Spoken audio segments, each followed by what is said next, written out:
Don't forget to like, subscribe and hit the notification bell for more updates. Thanks and enjoy.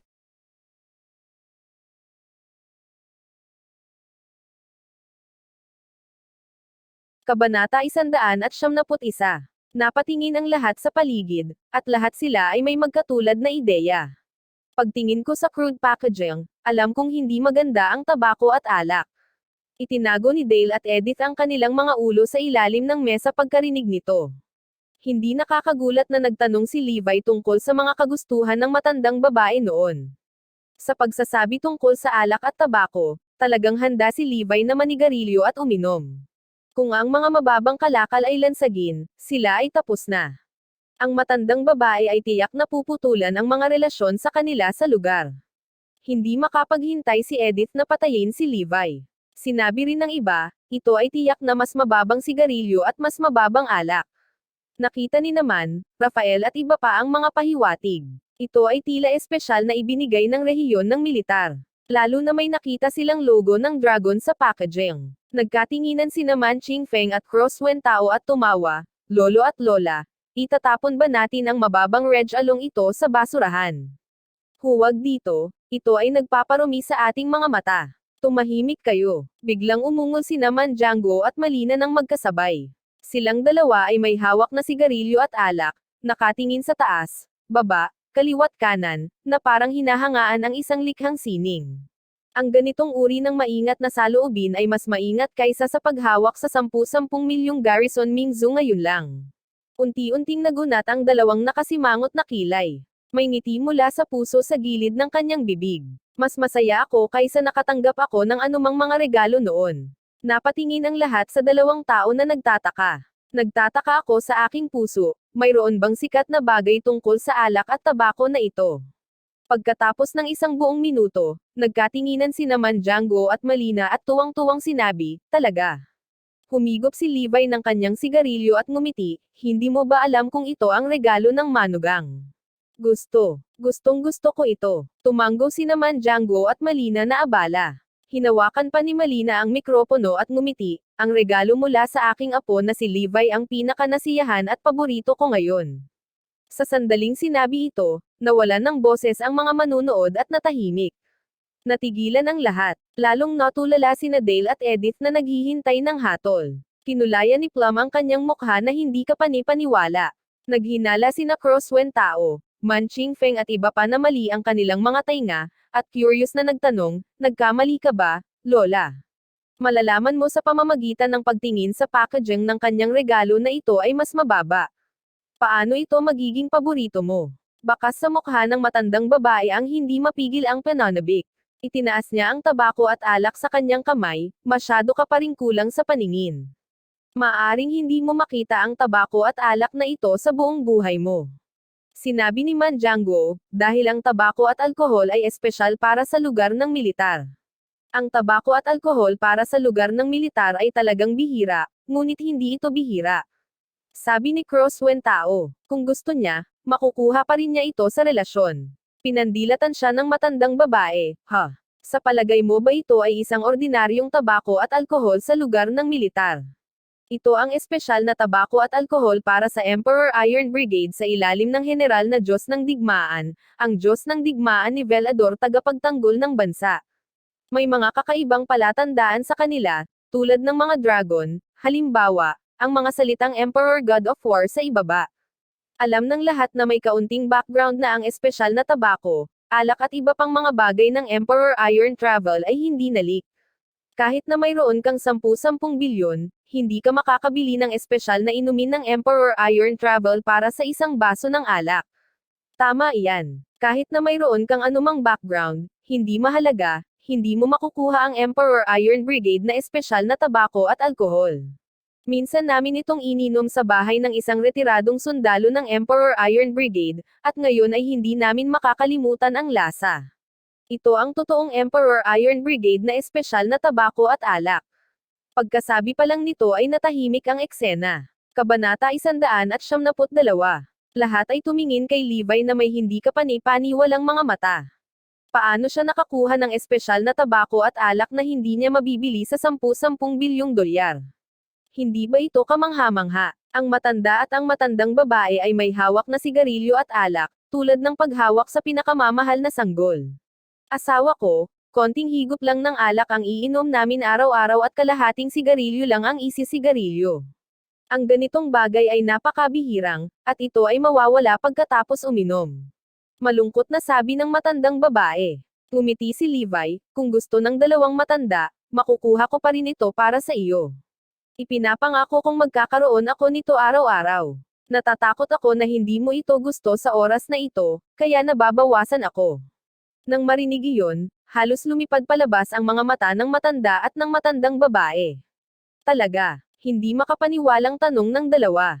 Ngumiti si Levi, mayroong mga bagay na ito. Pangako makukuha ko. Kapag tapos na ang pagpupulong, magpadala ng sasakyan. Napakarami ng mga bagay na ito sa Heavenly Dragon Legion. Malaki. Ipinagmamalaki namin na magkaroon ng isang apo na tulad mo. Matapos makita ang tabako at alak, nakalimutan ng matandang babae ang lahat. Tanging si Levi lang ang dumating sa kanyang mga mata. Ngumiti si Levi at sinabi, ang pangalawang elder ay halos sapat na, napakaraming tao ang nanunood. Matapos mapaalalahanan, napagtanto ng dalawa na nawalan sila ng paninindigan. Haha, nahiyang ngumiti ang dalawa. Tinuro pa ng matandang babae ang pamilya ni Dale at sinabing, Alan, Dale, Sarah, maupo ka sa tabi ko. Isang malaking sorpresa ang dumating. Sina Edith at Dale ay nasa panaginip. Tulala silang pumunta sa harapan, nakaupo sa mesa ng matandang babae at matanda. Ipinahayag pa nga ng matandang babae, ginamit ko ang piging sa kaarawan para ipahayag ang isang bagay, ang pamilya man ay sumang-ayon sa pagbabalik ng aking anak na si Edith. Nang marinig ito ni Edith ay napaiyak siya sa tuwa. Naghintay siya ng halos 30 taon sa araw na ito. Tuwang-tuwa din si Dale, sa wakas ay tinanggap sila ng pamilya man. Masaya ang mga magulang, at masayang-masaya rin si Sarah. Alan, Dale, mayroon kang mabuting manugang. Hindi napigilan ng matanda at ng matandang babae ang magpuri. Tuwang-tuwa sina Dale at Edith, Levi, binigyan mo kami ng lakas. Nagkamali ka lang namin. Mom and Dad, dapat lang maging masaya kayo. Napangiti si Levi. Pinigil ni Dale at Edith ang waist shot at pinagmamalaki ang lahat. Sino ngayon ang may lakas ng loob na pagtawanan sila? Napakakayaban ng kanilang manugang. Magagawang kilalanin ang matandang babae at matanda. Ngayon lahat ay tumahimik ng masunurin, wala nang nangungutya sa kanila, ngunit tumingin sa kanila ng may inggit. Dahil ang mga nakaupo sa mesang ito ay sina Cross Golong, Cross Fukan, Rafael at iba pa. Sa mata ng matandang ginang, ang pamilya Dale ay kasing halaga ng kanilang katayuan. Sa sandaling ito, may biglang pumasok para magsumbong. Magulat Panginoon, may ilang mga opisyal sa labas na nagsasabing sila ay nakatalaga sa Jinling Military Region upang pumunta at magbigay ng pagbati sa kaarawan sa matandang babae. Nagtaka si Manjango at nagtanong, nasabi mo na ba ang kanilang pagkakakilanlan? Sabihin mo, sinasabing ito ay si Coronel Tatsuno, ang pinuno ng Tianlong Legion ng Emperor Iron Brigade, at ilang mga koronel. Ang paraan ng pagdududa ng susunod na tao. Ano, ang pinuno ng Heavenly Dragon Legion ng Emperor Iron Brigade. Tumalon lahat ang matanda at ang matandang babae.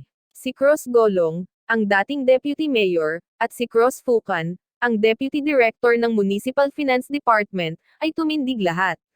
Maraming mga upper echelon ang nakakaalam tungkol sa Tianlong Legion na nakatalaga sa Jinling Military Region. Nagkatinginan sina Man Qingfeng at Man Kuofei, nag-iisip ng kung ano, at hindi napigil ang sabihin, napakagaling mo. Maging si Colonel Longay mula sa Emperor Iron Brigade ay narito na. Naghahanda ka ng malaking surpresa. Kabanata 173. Tuwang-tuwang tumingin kay Man ang iba pang miyembro ng pamilya Man, brother, sinadya itong sorpresa. Sinabi rin nila na walang sino man mula sa lugar ng militar ang naimbitahan. Oo, dapat sinasadya ni Kuya na hindi tayo. Tapos biglang sumulpat ang mga tao. Ito ang pinakamalaking sorpresa. Ang mga magulang ni Man ay nagbigay din ng pag-aproba ng mga tingin. Laking gulat ng matanda at ng matandang babae nang marinig nila na dumating ang mga opisyal mula sa Emperor Iron Brigade. Nagtawanan ang dalawa na halos pumikit ang mga mata. Napatingin ang dalawa kay Man at sinabing, well done. Hindi ko inaasahan na may sunod-sunod na surpresang darating ngayon. Hindi kalabisan na sabihin na ikaw ang pinakamalaking pagmamalaki ni Lola.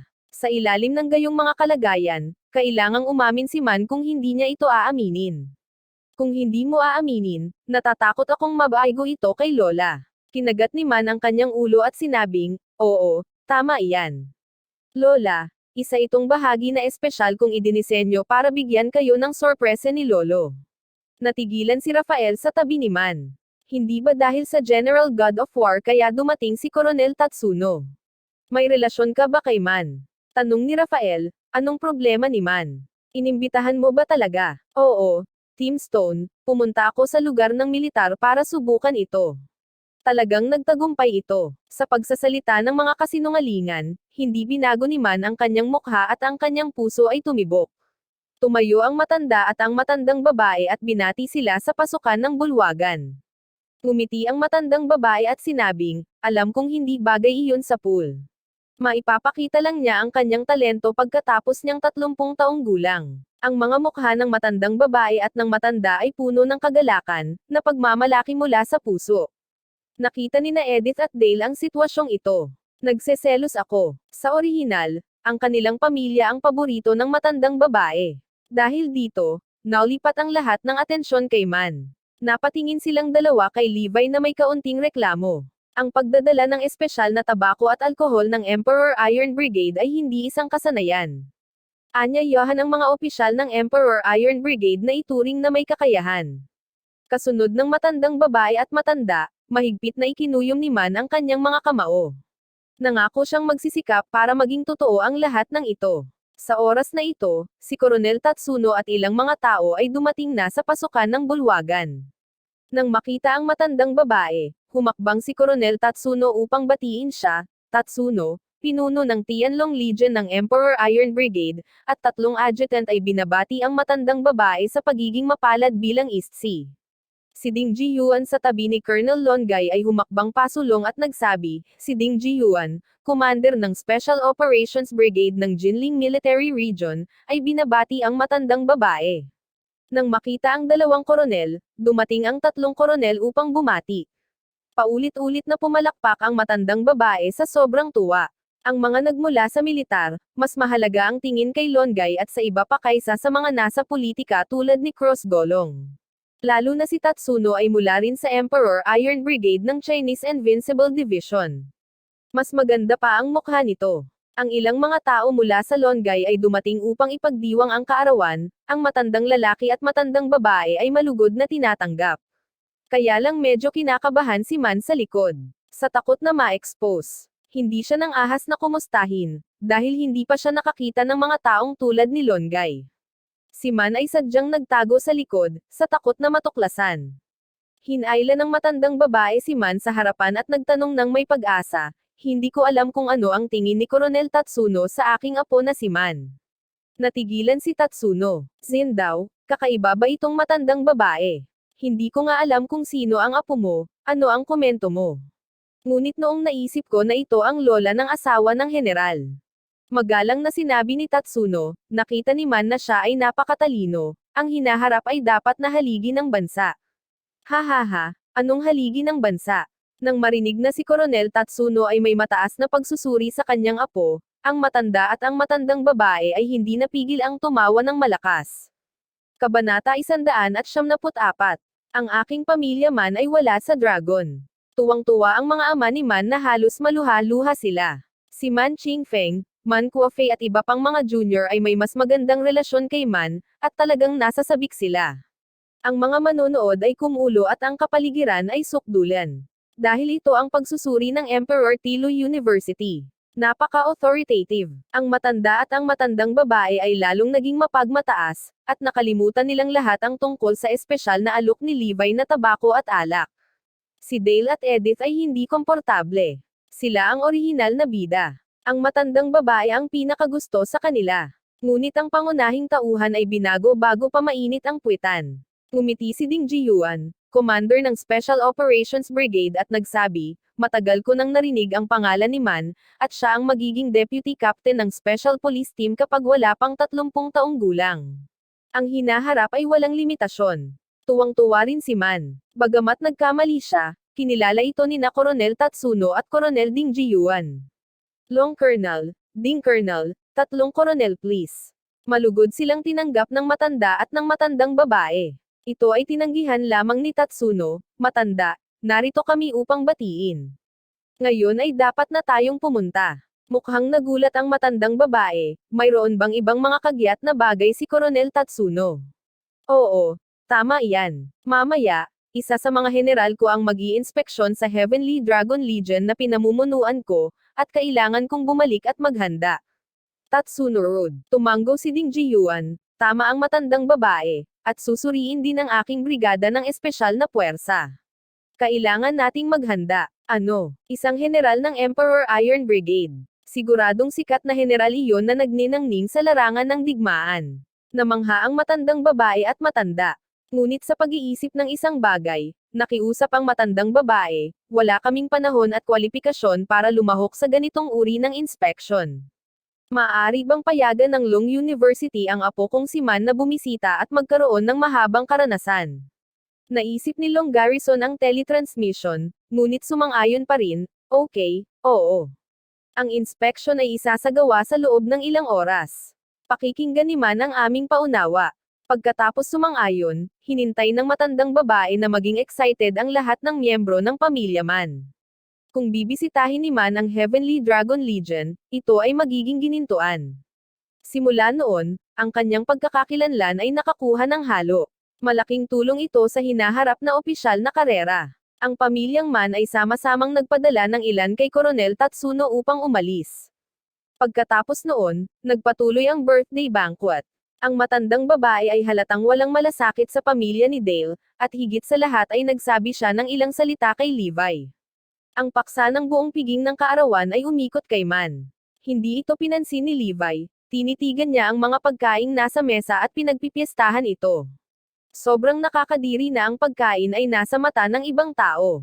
Tila isang linggong hindi kumakain si Levi. Lalo na sa mesang ito ay sina Cross Golong, Cross Fukan at iba pang malalaking figure. Pinahiya ni Levi ang matandang babae sa pamamagitan ng pagkain ng ganito.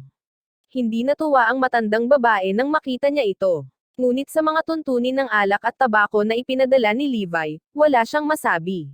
Ngunit ang mga mata ng lahat ay nakatuon kay Levi. Indecent talaga ang ganitong okasyon. Dahil pinapaboren siya ng matandang babae, hindi niya ito dapat ikahiya. Sa wakas ay hindi na nakatiis si Man, bro-in-law, lumabas ka, may sasabihin ako sa iyo. Sinulyapan ng matandang babae si Man na may pagsang-ayon, sapat na matalino. Na-resolve na ang krisis. Sinundan ni Levi si Man sa labas. Ano ang dapat mong sabihin sa akin? Pumitas si Levi ng toothpick sa pagitan ng kanyang mga ngipin. Sa pagharap sa tamad na hitsura ni Levi, hindi na makapaghintay si Man na suntukin siya. Ngunit sa panlabas ay ngumiti siya at sinabi, bro-in-law, may tanong ako, paano mo nakuha ang tabako at alkohol para sa Emperor Iron Brigade? Kabanata 175. Ngumiti si Levi at sinabing, syempre pinadala ko. Ipinadala ito. Maaaring ito ay mula sa Emperor Iron Brigade. Natarante si Man. Tumango si Levi, oo, tama iyan, hindi mo ba ito nakita ngayon lang? Ano, ibig mong sabihin Coronel Tatsuno? Hindi makapaniwalang tumingin si Man kay Levi. Oo, siya yun. Kung hindi, bakit siya pumunta dito? Nandito siya para maghatid ng sigarilyo at alak. Lumapit si Levi. Ha ha ha. Diretsyong tumawa si Man. Ang taong ito ay mas mahusay kaysa sa kanya. Magpapadala din ako ng isa pang sasakyan. Lumapit si Levi. Magaling, magaling ka. Tumingin si Man kay Levi na parang nanonood ng clown. Kung magpapadala si Colonel Tatsuno ng espesyal na sasakyan para sa sigarilyo at alak, malalaman niya mamaya. Total, pupunta siya sa Jinling Military Region. Biglang ngumiti si Levi at sinabing, ngayon mo lang sinabi na inimbitahan mo si Longay. Pagdating sa isyong ito, medyo natarante si Man. Ngunit kahit si Coronel Tatsuno ay hindi siya tinusok, ano ang kanyang kinatatakutan? Oo, inimbitahan ko si Lola na magdiwang ng kaarawan. Napakagat-ulo si Man at umamin. Lumalim ang ngiti ni Levi sa gilid ng kanyang mga labi, at makahulugan ang kanyang ngiti. Ang kakaibang ngiti na ito ay ikinagulat ni Man. Parang alam ni Levi ang lahat. Hindi siya nang ahas na manatili ng labis, tumalikod at pumasok sa bulwagan. Tapos na ang birthday banquet na tumagal ng ilang oras. Sadyang iniwan ng matandang babae ang pamilya Dale. Ito ay itinuturing na pagtanggap sa kanila. Tuwang-tuwa si Sarah, at natural na masaya rin si Levi. Umalis din si Man, kakatanggap lang ni na lolo at lola ng balita. Hayaan mo akong pumunta sa Jinling Military Region sa lalong madaling panahon. Bilisan mo. Ikaw ang ipinagmamalaki ng aking pamilyang Man. Dapat matuto ang lahat kay Man. Pumalakpak ang matandang babae. Sinabi ni Man Chingfeng sa ilang tao, magsasalita si A tungkol sa nakita at narinig niya mamaya. Pagkatapos nito, tiningnan ng matandang babae ang bilang ng mga tao, naririto ba ang lahat? By the way, nasaan ang manugang mo, Erin? Mom, hindi ko alam kung saan ako nagpunta. Hindi alam ni Edith at ng iba pa kung saan nagpunta si Levi. Kalimutan mo na, hayaan mo na siya. Ang hindi mahalagang papel, ayaw itong banggitin ng matandang babae sa pangalawang pagkakataon. Pero galit na galit sina Edith at Dale. Ito ay malinaw na isang magandang pagkakataon, ngunit ang balimatard ay nawala. Totoo na ang tagumpay ay higit pa sa kabiguan. Sa oras na ito, tinawagan ni Levi si Xiaoqin at hiniling sa kanya na ipadala ang sarili sa Jinling Military Region, ang kabisera ng probinsya.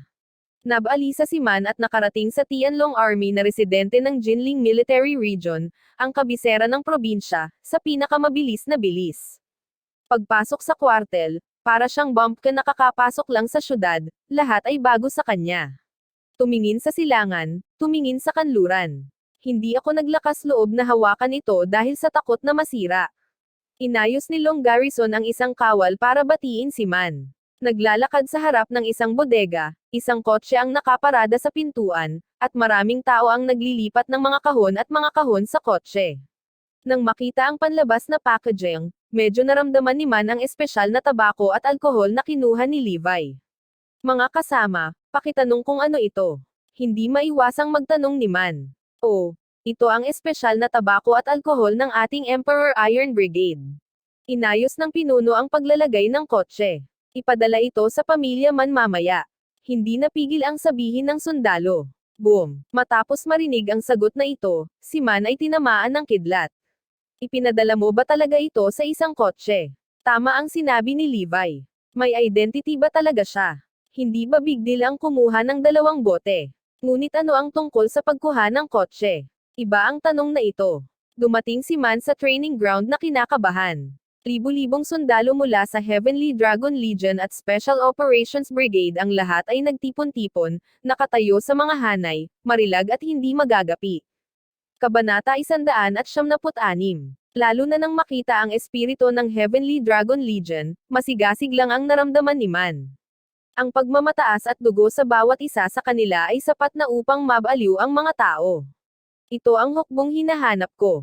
Ang bawat tao ay isang mag-aralgal na pag-iral. Bagamat ang brigada ng mga espesyal na puwersa ay nangunguna sa rehiyong militar ng Jinling, ito ay mas masahol pa kaysa sa hukbong Tianlong. Si Man at ilang tao ay inayos sa posisyon ng pagmamasid. Ang lahat ay naghihintay para sa general ng Emperor Iron Brigade. Kung hindi dahil sa mga regulasyon, talagang gustong kunin ni Man ang lahat. Masyadong excited, tahimik na naghihintay ang lahat, walang nang ahas na magsalita sa buong proseso. Sa wakas ay may kotseng pumasok sa istasyon at mabilis na nakarating sa training base. Mula sa malayo, nakita ni Man ang isang kulay pink na kotse. Kumunat ang noo niya, as if nakita ko na ta somewhere. Pagkatapos maghintay, nakita ko na hindi ito ang pink na Maserati gaya ni Xiaoqin. Mahirap makita ang numero ng plaka. Huminto si Maserati sa training base. Isang babaeng nagmamaneho pababa. Hindi ba ito si Xiaoqin? Natigilan si Man. Nang makita niya ang taong pababa mula sa co-pilot, nalagutan siya ng hininga. Levi. Si Levi pala. Anong ginagawa nila dito? Siya kaya ang taong iyon, di ba? Sa sandaling ito, nagkaroon ng cardiac arrest si Man. Hiniling ni Levi kay Xiaoqin na tumayo sa kinaroroonan, at hakbang-hakbang siyang naglakad patungo sa mga posisyon ng Heavenly Dragon Legion at ng Special Forces Brigade. Nakita ko si Levi na paparating. Ang lahat ng mga sundalo ay nagrally at tumayo ng tuwid, tulad ng isang baril na bakal.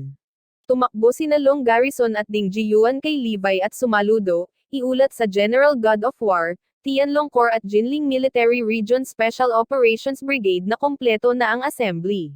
Mangyaring magbigay ng mga tagubilin. Ano, pangkalahatang Diyos ng digmaan. Parang blockbuster, sira, ito ay hindi inaasahan ng observation team. Alam ng lahat na siya ay isang general, ngunit sinong mag-aakala na siya ang pinakamataas na ranggo na general ng God of War. Ang pinaka hindi kapani-paniwala kay Man ay ang General God of War na si Levi. No wonder hindi pinansin ni Levi ang lahat sa birthday banquet. Hindi nakakagulat na may padala ni Levi ang espesyal na tabako at alkohol ng Emperor Iron Brigade. Hindi nakakagulat na sinabi ni Levi na hiniling niya kay Colonel Tatsuno na ipadala ito. Kuwit, simple lang ang dahilan, si Levi ay General God of War. Sa oras na ito, pumunta si Levi sa harapan ng mga sundalo at malakas na sinabi, "Tumigil ka." Nakakagulat ang unipormeng galaw ng libu-libong tao. Wala akong anumang karagdagang salita. Dahil bumaba na ako mula sa frontline, magpapahinga ako ng mabuti, ngunit ang pagsasanay ay hindi maaaring hilahin pababa. Dapat handa kang pumunta sa larangan ng digmaan anumang oras. Kinausap ni Levi ang hukbong Tianlong. Muli siyang tumingin sa brigada ng mga espesyal na puwersa at ngumiti, "Mahirap ang aking mga dakilang sundalong Chino. Ang parehong ay totoo para sa mga espesyal na puwersa brigade, magmadali at magsanay. Maging handa sa pagdurugo para sa bansa anumang oras." Bagamat may ilang salita o dalawa lang si Levi, ngunit pinasiklab nito ang dugo ng mga sundalo. Pangkalahatang Diyos ng digmaan. Pangkalahatang Diyos ng digmaan. Kuwit, malakas na sumigaw ang libu-libong sundalo. Nakakadurog ng lupa ang eksena. Talagang ito ang pinaka hindi malilimutang eksena sa buhay ni Man. Pagkatapos ng inspection, dumating si Levi sa Man. "Pwede kang magdala ng sasakyan ng sigarilyo at alak mamaya. Gayunpaman, gusto ko ring hikayatin sina lolo at lola na huwag uminom ng labis." Lumapit si Levi. Oo. Pagharap muli kay Levi, si Man ay pawis na pawis, at ang kanyang mga salita ay nauutol. Sa ganitong paraan, ang isang kotse na espesyal para sa tabako at alkohol ay pinalitan ng kotse ni Man. Dinala si Man sa bahay ni Man. Isang truck ng Emperor Railway Brigade ang dalubhasa sa tabako at alak. Ibinalik ito ni Man. "Masyado bang kaya ng apo ko? Diyos ko, ang pamilya Man ay may totoong dragon." Kabanata 197. Natigilan ang lahat sa pamilya ni Man nang makita nila ang kotse ni Man na may kargang kotse lalo na para sa tabako at alak. Kung tungkol sa matandang babae at matanda, may liwanag sa mga mata. 4 na kahon ng alak at tabako ang naging masaya nilang kinalimutan ito. Hindi banggitin ang isang kotse ng tabako at alkohol. Talagang dragon ang pamilya ko Man. Napakaganda talaga ng anak ko. Paulit-ulit na pinuri ni Man Zulong. Mahigpit na hinawakan ng matanda at ng matandang babae ang kamay ni Man. Mukhang nahihiya si Man. Dahil wala naman itong kinalaman sa kanya. Nais lang ipaliwanag ni Man, sa totoo lang, mga lolo't lola, ito. Inakala ng matandang babae na magiging mapagpakumbaba si Man, kaya agad niyang sinabi, "Hindi na natin kailangan, sapat na ang sasakyang ito sa natitirang bahagi ng ating buhay." Oo nga, huwag kang magsalita ng kahit ano. Naiintindihan nating lahat. Malakas na tinapik ng matanda ang balikat ni Man. Nagbago ang isip ni Man at hindi maipaliwanag. Dahil noong umalis siya sa military area, pinapirma siya sa non-disclosure agreement. Lahat ng nakita ko ngayon ay hindi masasabi. "You honor, magtrabaho ka lang," nagpa siya ang mga lolo't lola na gamitin ang lahat ng kanilang mga mapagkukunan upang sanayin ka. Ang matandang babae at ang matanda ay nagpahayag ng kanilang mga opinyon. Dahil dito, si Man Qingfeng at ang iba pa ay naiinggit hanggang kamatayan. Lalong inggit si Dale at ang iba pa. Ngunit hindi ba sinabi ni Levi na nagpadala siya ng isang kotse ng espesyal na alak at tabako? Mga tao, curious na tinanong ni Man Jiangguo si Man, "Yuiner, sino ang nakilala mo ngayon? Sino ang general ng Emperor Iron Brigade?" "Oo, ayuan, pag-usapan natin ito, lahat tayo gustong malaman." Ang iba pang miyembro ng pamilya ng Man ay masyadong mausisa. Nahiyang ngumiti si Man, "Lolo at lola, gusto ko ring sabihin sa iyo, ngunit pumirma ako ng isang non-disclosure agreement, at hindi ko masabi ang kanyang pagkakakilanlan. Diyos ko, lahat ng ito ay kasangkot sa mga kasunduan sa hindi pagsisiwalat. Natatakot ako sa pagkakakilanlan ng taong ito." Nagkatinginan ang matandang babae at ang matanda, parehong nagpapakita ng nakakatakot na ekspresyon. Nagpatuloy si Man, ngunit ang ipinapangako ko ay mula ngayon, ang pamilya Man ay aalis na. Kaya dapat retuhin ng mga lolo't lola ang kanilang mga tiyahin at tiyahin ng kaunti. Halimbawa, si Edith, Tia Dale, at ang pamilya Man ay magkakaroon ng pag-asa sa pagkakaisa. Dahil ang General God of War ay manugang ng pamilya Man, naglakas loob si Man na gawin ang paketeng ito. Partikular niyang ipinaalala kung sino ang mas mahusay. Nangako ang matanda at ang matandang babae, sigurado iyan. Muli naming tinanggap ang mag-asawang Aaron, bahagi sila ng aking pamilyang Man. Nang marinig ito, si Dale at Edith ay labis na nasasabik sa kamatayan. Salamat sa mga magulang. Sumulyap ang matandang babae, dapat kang magpasalamat kay Man. Salamat, pamangkin Man. Agad na sabi ng dalawa. Napangiti ng awkward si Man. Hindi napigilan ng matandang babae ang mapangiti at sinabing, ngunit kaya rin ito ng iyong manugang. Ang regalo mula kay Levi sa itaas ay halatang paborito ng matandang babae. Sa isang kisap mata, naging improvised ito. Ngunit labis na nasisiyahan si Edith. Sa pagkakataong ito ay bumalik sina Levi at Xiaoqin. Ngumisi si Crosswen Tao at sinabing, Bro-in-law, nabalitaan ko na magpapadala ka ng espesyal na kotse para sa tabako at alkohol. Itinuro ni Levi ang kargada ni Man at sinabing, hindi ba ito? Ibinalik na. Magsasalita pa sana si Man, narinig na lang niya si Crosswen na sumisigaw, UF asterisk Earth. This is obviously money and came back now, has something to do with you. Oo, sobra ka, nakita nating lahat na ibinalik iyon ni Man. Mayroon kang kredito ngayon, ngunit hindi mo makukuha ang kredito ni Man. Kuwit, pinuna ng iba ang bibig at mga parusa ni Levi. Hindi may pasok ni Man ang kanyang bibig. Nakakabalisa ito. Ito ay isang Diyos, maaari bang isang mortal na komento? Kabanata 178. Labis na hindi nasisiyahan ang matandang babae sa inasal ni Levi. Malamig niyang sinabi, Levi, makakakuha ka ng espesyal na tabako at alkohol. Ito ay isang bit ng isang kasanayan. Hanggat ginagamit mo ito sa tamang landas, may pag-asa sa hinaharap. Ngunit huwag samantalahin ito. Napakatalino. Sinabi ni naman Django at Edith, dapat din kayong maging mas disiplinado. Kung tutuusin, very promising si Sarah ngayon. Okay, Mom and Dad, naiintindihan namin. Nang makitang umalis si Levi at ang kanyang partido, nagtanong ang matandang babae, Man, ano ang tingin mo kay Levi? Natakot si Man. How dare he talk about this person? Naghahanap ka ba ng kamatayan? Wala akong opinyon. Man daw. Nagtanong muli ang matandang babae, Wen Tao, ano ang tingin mo sa kanya? Malalim na nag-isip si Crosswen Tao, mula sa espesyal na alok na tabako at alak, may mga kasanayan si Levi. Ngunit talagang mahahasa ng panahon ng mga tao, lalo na pagkatapos ng 6 na taong pagkakakulong. Tinatayang na smooth na ang kanyang makapangyarihang bahagi, ngunit bumalik siya. Nahawaan ng maraming masamang ugali. Sa tingin ko mahirap para kay Levi na umunlad. Ang matandang babae ay tumango bilang pagsang-ayon, bueno, sa palagay ko rin. Kinabukasan, sunod-sunod na umalis ang lahat. Nang mag-alok ang pamilyang Man na ipadala ito sa pamamagitan ng kotse, tumanggi si Sarah. Hiniling ni Sarah na sumakay sa high-speed na riles. Gusto niyang subukan kung ano ang mangyayari kapag pumasa si Levi sa security check. Sabay-sabay na pumunta ang lahat sa security checkpoint, at espesyal na pinadaan ni Sarah si Levi. Nang madaling dumaan si Levi, maraming tao ang natigilan. Lumabas ka at pumasok ka ulit. Tanong ni Sarah. No choice si Levi kundi pumasok ulit ng isang beses, pero hindi pa rin tumunog ang alarm. Nagulat ang Plumday. Totoo bang mali ang iniisip ko? Sa katunayan, pagkatapos umalis ni Levi sa araw na iyon, ang lahat ay tinanggal sa sistema. Hindi maaalerto si Levi kapag dumaan siya sa mga pangunahing security checkpoint.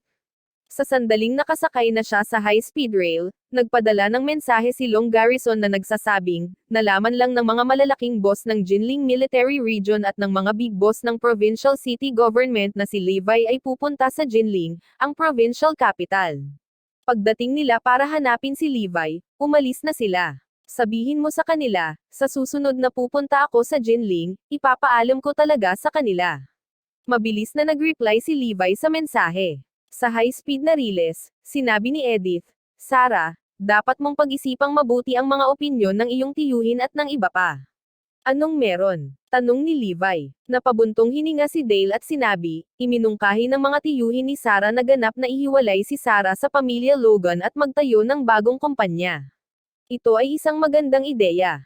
Dapat matagal na itong nawala. Itinaas ni Levi ang kanyang mga kamay bilang pagsang-ayon. Ang pamilya Logan ay isang grupo ng mga gamo-gamo, at hindi sila makakakuha ng sapat para pakainin sila. Umiling si Dale, hindi ito magiging ganoon kadali. May kaati si tatay kay Sarah, mahirap gawin. Nag-aalala rin si Sarah dito. Alam na alam ni Doug. Sarah, gawin mo ng buong tapang. Ako na ang bahala sa kahit ano.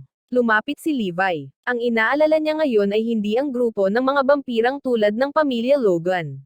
Sa halip, nag-aalala siya tungkol sa paghihiganti ng Case York Chamber of Commerce. Ngayong natanggap na ito ng Garrison Group, dapat itong bigyang pansin ng Case York Chamber of Commerce sa maraming paraan. Para naman kay Sarah, nagkaroon siya ng conflict kay Van Dutcheng, na madaling mauwi sa paghihiganti. Pagkabalik ni Levi sa Case York, sinabi sa kanya ni Alton na pagkatapos talakayin ito, napagpasyahan makalipas ang 3 araw na ang Garrison Group ay sumanib sa Yeji Enterprise at pinangalanan itong Eric Group. Upang gunitain ang intensyon ni Eric, gagamitin din ni Levi ang Eric Group para talunin ang Case York Chamber of Commerce. Ito ay katumbas ng personal na pagtapak ni Eric sa Case York Chamber of Commerce sa lupa. Naiintindihan ni Levi na ang hakbang na ito ay tiyak na makakaakit ng blockade mula sa Case York Chamber of Commerce, at personal siyang dadalo sa seremonya. Kabanata 179. Ang pagpapalit ng pangalan ng Garrison Group ay nagdulot ng maraming problema sa nakalipas na 2 araw. Sa partikular, dapat itong baguhin sa Eric Group. Nauunawaan ng mga nakakaalam ng mga detalye na sa pagkakataong ito ang pagpapalit ng pangalan ay malamang na para sa pamilya Shaw at sa Case York Chamber of Commerce. Ito ay para sa paghihiganti. Ayon sa chismis, ang namamahala sa Garrison Group ay tinatawag na Graham Nanchuan, na hindi kailanman lumitaw sa Case York. Hinala ng lahat na si Graham Nanchuan ay mga kamag-anak, tiyuhin, kapatid, at mga katulad ni Eric. Dahil may nakakaalam pa rin ang mga magulang ni Eric, na dating nakatira sa nayon sa lungsod, ay nakatira na ngayon sa isa sa mga pinakamahal na villa sa silangan. Mayroon ding mga bagay tulad ng Ceres Watting Company na labis na namuhunan ng Garrison Group. Kuwait, isang serye ng mga balita ang nagpapaliwanag na sina Graham Nanchuan at Eric ay may napakalapit na relasyon, at sila ay dumarating ng marahas. Ito ay para sa Chamber of Commerce ng lungsod. Ang York Thousand Island Lake, isang maliit na isla, ay napapaligiran ng mga bangka at 12-dosenang lalaking nakasuot ng itim ang nakatayo dito. Nakaumbok silang lahat sa bewang, at halatang armado sila ng mga armas. Nagpalipad pa ng ilang helicopter ng militar paminsan-minsan upang magpatrolya at protektahan. Ang mas nakakatakot ay ang buong Chendao Lake Sinuk Spot ay nabook na ngayon. Ang mga taong nagbook ng venue ay matatagpuan sa maliit na islang ito. Sa maliit na isla, may 6 na matandang lalaki na nakaupo sa tabi ng lawa, tahimik na nangingisda. 11 tao ang nakatayo sa likuran nila. Ang 7 sa kanila ay kahangahangang 7 direktor ng Case York Chamber of Commerce, at ang 4 pa ay mga tagapagmana ng mga higanti ng Case York, ang pamilyang Han, ang pamilyang Yu, at ang pamilyang Chin, at ang pamilyang Lei. Ang 4 na matandang lalaki na nangingisda sa harap ay sina Han Xiaokun, Yu Bakan, Qin Zenglen at Lei Chenju, ang kasalukuyang mga patriarch ng 4 na higanteng Han, Yu, Qin, at Lei. Sa rangkang ng Case York Giants, itong 4 ang nangunguna. Ang 4 na matatanda ay higit na mas mahusay kaysa kay Xiao Guopo ng pamilya Xiao. Kilala ang pamilya Xiao bilang isang 50 bilyong higanti. Ang mga pamilyang Han, Yu, Qin, at Lei ay pawang mga bilyonaryo. Magkasama, binuo nila ang Case York Chamber of Commerce. Sa madaling salita, halos kalahati ng economic lifeline ng Case York ang binibilang nila, at ito ang taong talagang nagtatakip sa langit at araw. Ang pagkakakilanlan ng 2 matanda na kasama nilang nangingisda ay hindi bababa sa kanila. Si Fu Longxing, dating pinuno ng Case York City, ngayon ay umaatras sa likod ng mga eksena. Ngunit mayroong hindi mabilang na mga disipulo, at ang kanyang mga inapo ay mga part-timer sa Case York. Maging ang kasalukuyang commander na si Dean ay kanyang estudyante. Ngayon ay madalas humingi ng payo si Dean sa kanyang ama. Habang may sinabi ang tinaguriang matandang si Fu Longxing, si Cox at Hang ay manginig ng 3 beses. Ang isa pang matandang lalaki ay si Hart Xianggan, Deputy Commander-in-Chief ng Kaesyeok Military Region. Dahil sa isyu ng mga transfer order, nabakant ang posisyon ng Commander-in-Chief ng Kaesyeok Military Region. Kaya ngayon si Hart Xianggan ng Kaesyeok Military Region ang nangungunang pinuno. Ang dalawang dakilang kapangyarihan na ito ay nagkataong magkaklase at kaibigan ni Lei Chenju. Ang mga appointment sa pangingisda ay mas karaniwan. Isang plete ng mga gwardya ang nagbabantay sa isla sa hindi kalayuan. Ang 6 na matatanda ay nangingisda dito, kung sila ay gagawa ng isang desisyon, ito ay sapat na upang manginig ang buong Kaesyeok. Ganun talaga. Maraming bagay sa Kaesyeok ang napag-usapan ng 6 na tao. Kuwit, ang 4 na higanti at ang Kaesyeok Chamber of Commerce ay maaaring makamit ang antas na ito. Hindi na kailangang sabihin, ang network ay dapat na nasa buong Kaesyeok at tumagos sa bawat sulok. Umakyat sa lugar ng militar at bumaba sa palengke. Lahat ay may penetration ng Kaesyeok Chamber of Commerce. Kaya nga may kasabihan, sa Kaesyeok, ang paglipat ng Kaesyeok Chamber of Commerce ay katumbas ng paglipat ng pundasyon ng Kaesyeok. Iba ito sa mayamang pamilya Xiao. Napakahirap bunutin. Higit pa, kung gusto mong durugan ang Kaesyeok Chamber of Commerce, sinusuportahan ito ni Fu Longxing at Hart Xianggan sa tuktok. Kabanata 200. Ayon sa sitwasyong ito, imposible lamang. Pero hindi nila akalain na ang taong nakilala nila ay si Levi pala. Ang tanging 5-star general sa kasaysayan. Pipigilan ng Diyos ng digmaan ang lahat. Kuwit, sa oras na ito, biglang nakahuli ng isda si Lei Chenju. Pagkatapos magkarga sa basket ng kwang, tumingin siya kina Fu Longxing at Hart Xianggan nang nakangiti. Fu Lao, hindi alam ni Lao Hart kung narinig mo na ang nangyari sa Kaesyeok kamakailan. Ginalaw ng maabong Fu Long ang kanyang fishing rod at bahagyang nag-aalinlangan, si Lao Lei ba ay nagsasalita tungkol kay Fan Ducheng, direktor ng Kaesyeok Chamber of Commerce, o tungkol sa Garrison Group na pinalitan ng pangalan na Eric Group. Anuman ang pag-address ni Fu Longxing, siya ang may kontrol sa anumang sitwasyon.